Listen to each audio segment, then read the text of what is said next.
As the death toll from coronavirus continues to rise, animals around the world have been left in desperate conditions, with their owners losing their jobs and income to pay for their upkeep. In the Indonesian capital, Jakarta, scores of horses used to ferry tourists around the city have fallen into neglect, with barely enough food to survive. Now an Australian donation is helping to care for them. And a warning, this report from Indonesia correspondent Anne Barker contains images of animals suffering from neglect.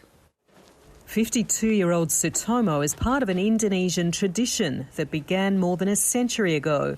For 20 years he's made a living taking locals and tourists round Jakarta in a horse-drawn buggy or Delman. But coronavirus has forced him and other Delman drivers out of business. The busiest days I can get $50 a day, or at least 30, and at least 15 on working days. But now I don't earn money at all. The 2-month lockdown in Jakarta has left Sutomo and other owners unable to feed themselves, let alone the horses. Without proper food or care, the animals have become emaciated and sick. Normally my horse got 5 to 6 kilos of food a day, but now I'm only able to give 3 kilos at the most. Many have skin disease and sunken eye sockets. More than 70 horses around the capital are in a desperate state.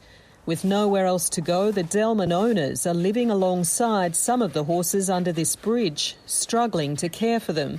The horses are underweight, skinny, the ribs exposed, some have wounds. Those are signs of malnutrition. Jakarta's Animal Aid Network is trying to save the horses with the help of a grant from Animals Australia. They've brought horse feed and medication.